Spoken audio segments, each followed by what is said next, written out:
Nah, kemudian di sini kita masuk pada materi yang pertama yaitu kamus Python atau yang biasa disebut dengan dictionary. Nah, kemudian di sini kita masuk kamus. Kamus digunakan untuk menyimpan nilai data dalam pasangan kunci atau nilai. Nah, kamus adalah kumpulan yang terurut, dapat diubah dan tidak mengizinkan dipublikat. Nah, untuk kamus dituliskan dengan tanda kurung kurawal dan memiliki kata kunci serta nilai. Nah, ini adalah bentuk contoh pembuatan kamus. Nah, langsung saya kita praktekkan. Misalnya di sini kita buat,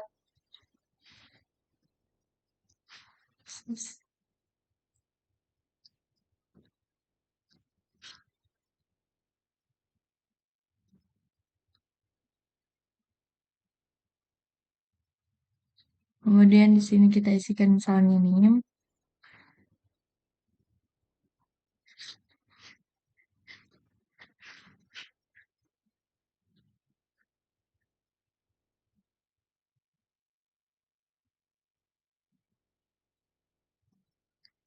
Nama, kemudian sama dengan.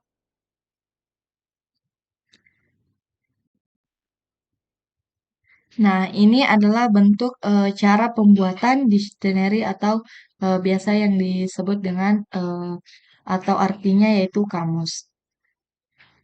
Nah, kemudian di sini kita masuk pada item kamus. Nah, item kamus diurutkan dapat diubah dan tidak mengizinkan dipublikat.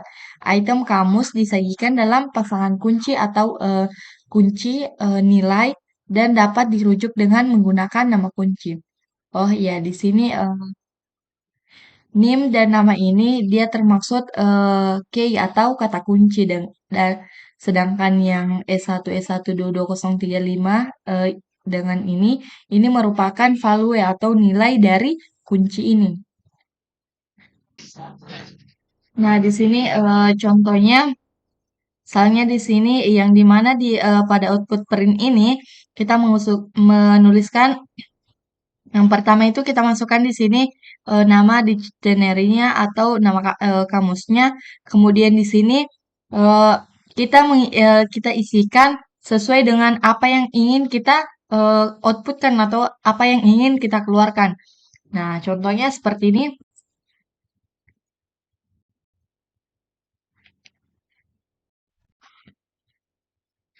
Nah, misalnya di sini kita tulis print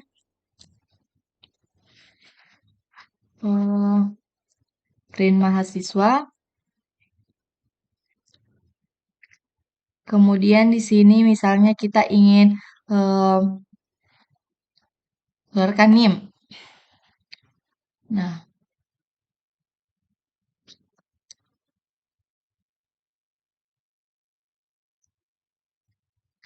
ini harusnya. Nah, kemudian kita save. Saya kita jalankan. Nah, output yang keluar yaitu S1 S1 22035. Mengapa? Karena pada output print ini kita ingin mengeluarkan yang NIM. Ketika di sini kita ganti menjadi nama, maka output yang keluar yaitu eh, nama dari nama yang value-nya itu atau nilainya itu adalah Wilda. Di sini kita tulis nama, save, kemudian kita jalankan. Nah, ini adalah hasil yang dikeluarkan pada output print mahasiswa yang dimana di dictionary-nya mahasiswa, kemudian di sini kita masukkan nama. Nah, di sini kita lanjut pada dipesan atau tidak diurut. Nah, ketika kami mengatakan bahwa kamus diurutkan, itu berarti item-item tersebut memiliki urutan yang ditentukan, dan urutan itu tidak akan berubah. Tidak berurutan berarti item tidak memiliki urutan yang ditentukan. Nah, Anda tidak dapat merujuk ke suatu item dengan menggunakan indeks. Nah, mungkin seperti itu. Kemudian di sini dapat diubah. Nah, kamus bersifat eh, changeable atau artinya bisa dapat mengubah. Nah, menambahkan atau menghapus item setelah kamus dibuat. Nah, di sini ada duplikat tidak diizinkan. Nah, maksudnya itu kamus tidak boleh memiliki dua item dengan kunci yang sama. Nah, contohnya itu seperti ini. Yang dimana kuncinya itu atau key-nya itu eee, sama. Di sini ada yard 2, maka ketika kita ingin memprint maka output yang keluar itu akan error karena di sini kamus tidak boleh memiliki dua item dengan kata kunci sama. Nah, contohnya di sini misalnya kita buat nama, kemudian di sini sama dengan yang dimana misalnya Ayu, kita bedakan. Nah, maka ini akan terjadi error karena dalam duplikat kamus tidak boleh memiliki dua item dengan kunci yang sama.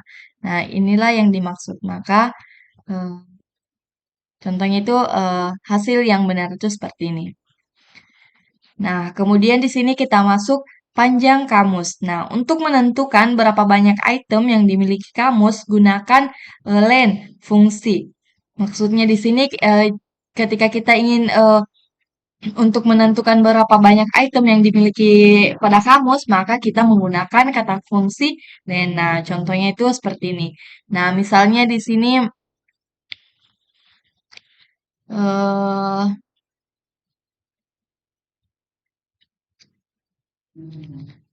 kita ganti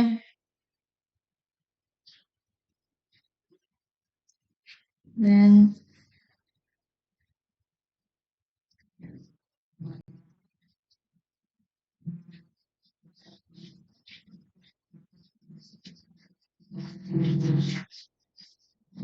sini mahasiswa.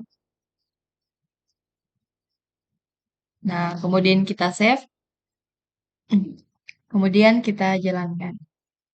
Nah, di sini pada kamus yang namanya mahasiswa di sini mempunyai item 2. Yang itu yang dimana di sini ada NIM 1, kemudian nama 2. Misalnya di sini kita tambahkan kelas.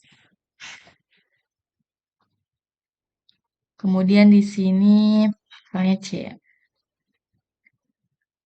Sini kita tambahkan koma. Nah, kemudian kita save, kita jalankan.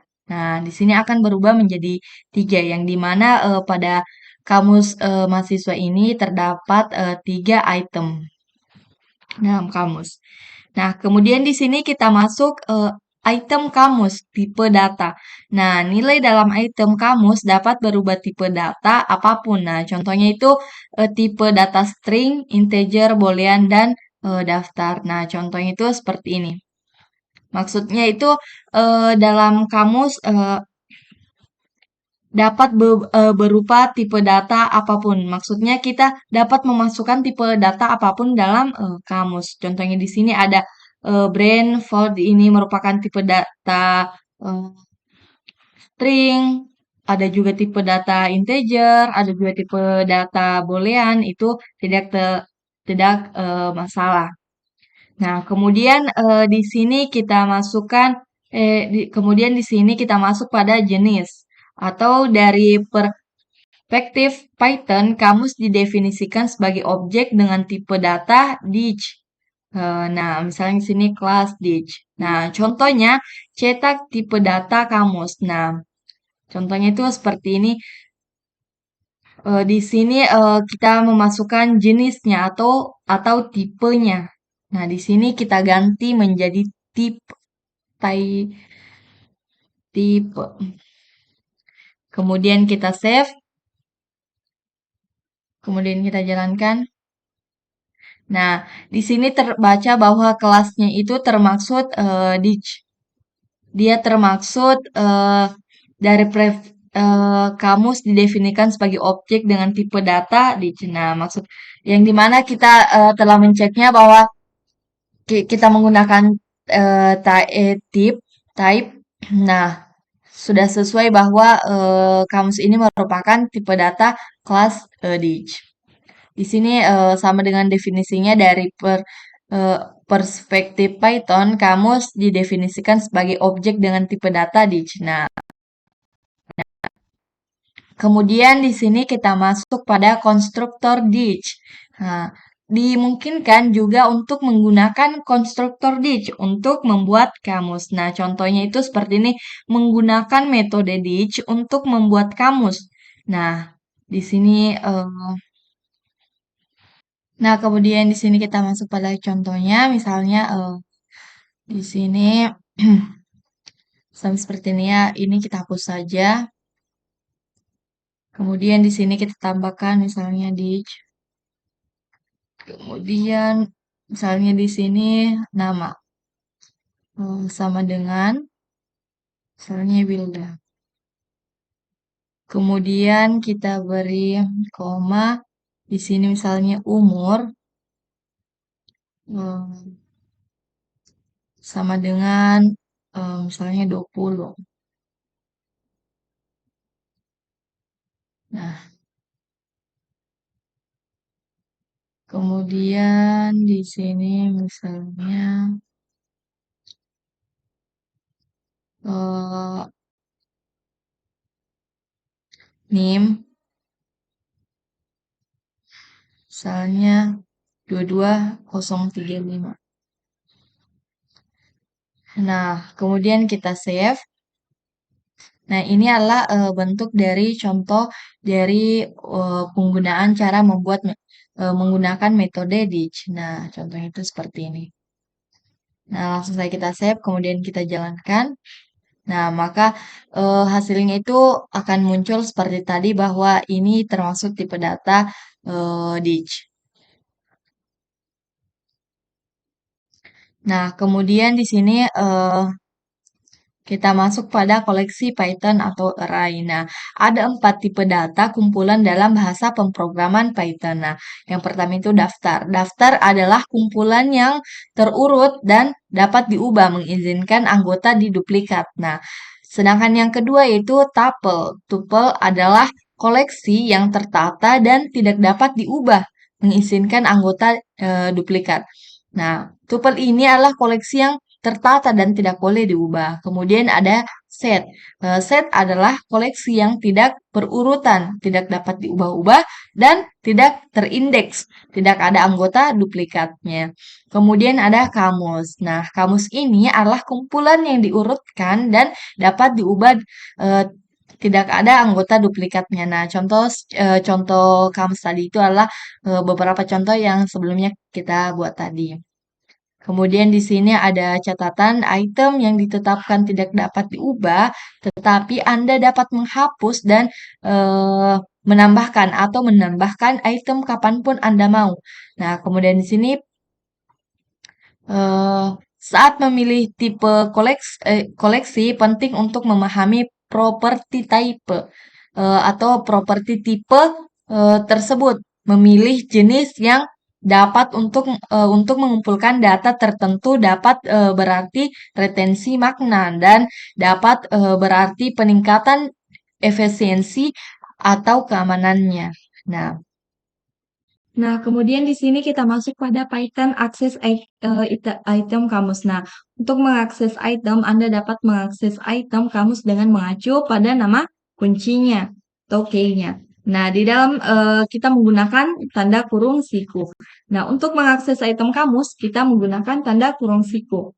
Nah, di sini dapatkan nilai kunci model. Nah, di sini untuk menampilkan kata kunci model ini, kita menggunakan tanda kurung siku. Nah, langsung saja kita praktekkan. Di sini misalnya nama mahasiswa, nama kamusnya, kemudian kita tambahkan di sini di kemudian NIM sama dengan di sini NIM-nya S1 S122. Kemudian di sini koma, misalnya di sini nama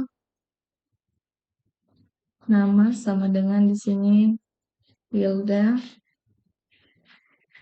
Kemudian kita kasih koma. Kemudian misalnya di sini kita masukkan nilai integer, misalnya 2, 2, Kemudian kita masukkan di sini float, nilai float misalnya 28,8. Kemudian cukup sudah begitu saja. Kemudian di sini kita masukkan misalnya print, kemudian pada parameter mahasiswa, kemudian dot get. Nah, di sini kita menggunakan bukan get ya, salah. Kita menggunakan tanda kurung siku. Di sini tanda kurung siku kita gunakan. Nah, kemudian di sini kita masukkan apa yang ingin kita keluarkan pada key ini. Nah, untuk pada key ini saya ingin mengeluarkan misalnya nama. Jadi kita ketikkan di sini nama. Nama. Nah, inilah bentuknya. Kemudian kita save. Nah, setelah kita jalankan. Nah, output yang keluar adalah Wilda sesuai dengan apa yang kita ingin mengakses item. Nah, di sini kita menggunakan tanda kurung siku. Nah, misalnya di sini kita ganti menjadi nim. Kita save, kita jalankan lagi. Nah, maka output yang keluar itu adalah nim. Nah, ini adalah bentuk dari ini jika kita ingin mengakses menggunakan tanda kurung siku. Nah, lanjut di sini kita masuk. Nah, ada juga metode yang disebut get. Nah, yang tadi saya sebutkan. Nah, yang akan memberikan Anda hasil yang sama. Nah, get dengan tanda kurung siku itu mempunyai fungsi yang sama untuk mengakses item. Nah, di sini misalnya langsung kita hapus di sini, kita menggunakan di sini dot get. Nah, sesuai dengan contoh di sini. Nah, kemudian kita beri di sini parameter untuk sama seperti tadi di sini, misalnya kita ingin mengakses nama atau integer lah. Nah, kemudian di sini kita save dan kita jalankan. Nah, maka output yang keluar itu sesuai dengan apa yang kita masukkan pada parameternya, bahwa yang kita masukkan adalah integer. Nah, di sini pada metode ini kita menggunakan get, tetapi hasil yang keluar, tapi fungsinya itu sama seperti sebelumnya. Nah, di sini misalnya kita ganti nim, kemudian kita save. Nah, output yang keluar itu sama seperti sebelumnya, yaitu nim. Tetapi di sini kita menggunakan metode get. Nah, untuk metode yang tadi dengan yang ini, yang get ini dengan tanda kurung siku, nah itu boleh digunakan yang mana yang lebih baik menurut kita, yang mana yang lebih gampang menurut kita, yang mana yang lebih cepat kita pahami, itu sama saja sesuai dengan kebutuhan atau kemauan kita. Nah, langsung saya di sini kita masuk lagi pada dapatkan kunci. Nah, metode ini atau case akan mengembalikan daftar semua kunci dalam kamus. Nah, daftar data kunci. Nah, di sini ada catatannya bahwa daftar kunci adalah tampil kamus. Artinya setiap perubahan yang dilakukan pada kamus akan tercermin dalam daftar kunci. Nah, contohnya itu seperti ini. Nah, tetapi kita masuk dulu di sini untuk ketika kita ingin mengembalikan daftar semua kunci dalam kamus. Nah, langsung saja. Misalnya di sini kita hapus saja dulu, kemudian kita akan masukkan mahasiswa. Di sini seharusnya kita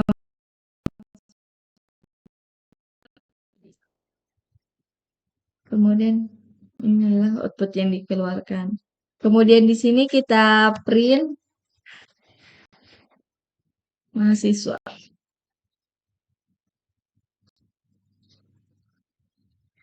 Kemudian kita save. Nah, ini adalah sama seperti ini. Kemudian kita jalankan.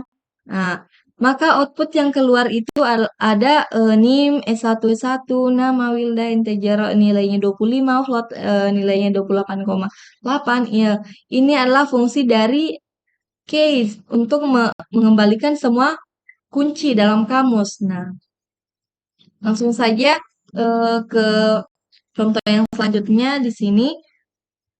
Di sini sisa kita tambahkan misalnya mahasiswa. Mahasiswa di sini ini sudah mahasiswa di sini kita tambahkan misalnya INT integer ya. Kemudian di sini kita tambahkan 255. Kemudian kita print mahasiswa.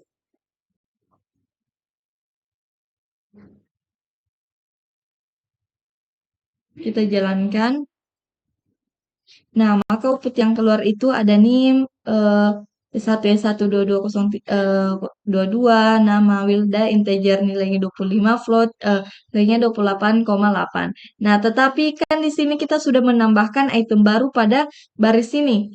Nah, maka yang terubah itu ada nilainya integer terubah 55. Nah, sesuai di sini bahwa integer dari 25 maka terubah menjadi 55. Nah, untuk materi selanjutnya yaitu dapatkan nilai. Nah, di sini metode yang kita gunakan yaitu untuk mendapatkan nilai yaitu values. Nah, untuk kita akan mengembalikan daftar semua nilai dalam kamus. Nah, contohnya itu dapatkan nilai daftar nilai. Nah, misalnya di sini X nama dictionary-nya kemudian values. Nah, di sini untuk mendapatkan nilai kita menggunakan metode values. Nah, langsung saya kita praktekkan.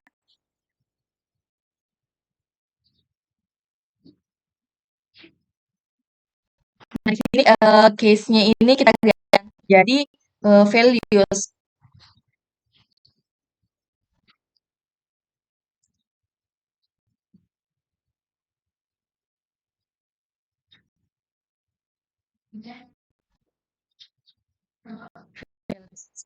Kemudian di sini kita ganti juga menjadi values.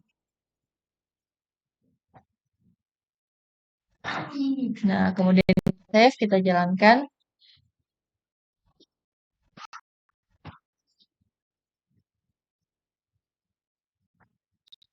Nah, maka yang keluar itu adalah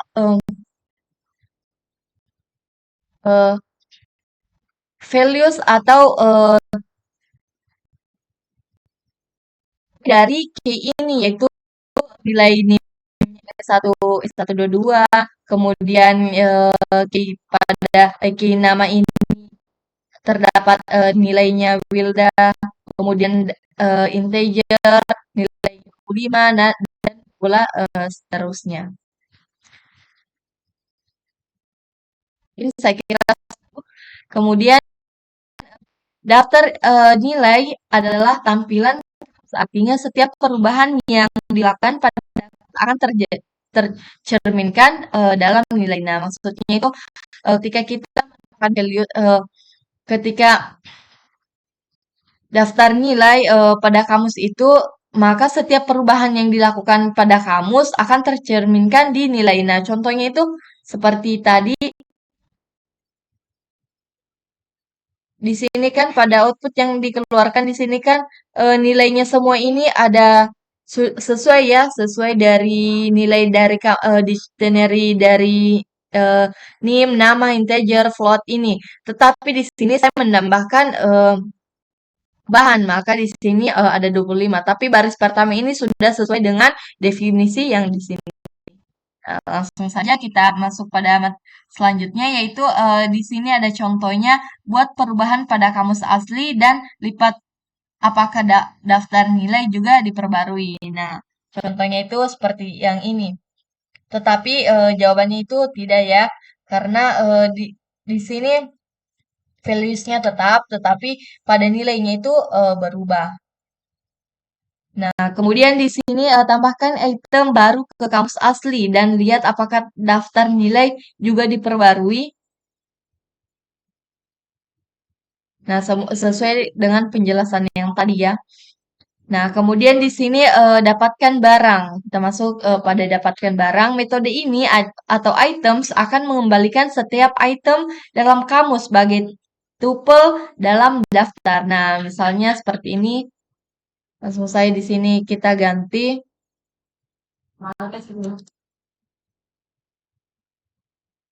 Di sini kita ganti. Kita jadikan kita jadi menjadi items. Sini. Kemudian kita save. Saya kita jalankan. Nah, maka output yang keluar itu bahwa dictionary items ada nilai, nama, nilai integer, floatnya itu 28,8. Nah, daftar yang dikembalikan adalah tampilan item kamus, artinya setiap perubahan yang dilakukan pada kamus akan tercermin dalam item. Nah, contohnya itu seperti ini. Kita tambahkan lagi seperti tadi. Nah, di sini kita ganti menjadi items. Kemudian di sini juga kita ganti menjadi items. Nah, kemudian kita save. Nah, kita jalankan. Nah, output pada dictionary ini yaitu items. Di sini eh, sama seperti sebelumnya. Ini sudah sesuai. Kemudian di sini kan saya sudah mengubah, tetapi dia tetap masuk dalam dictionary items.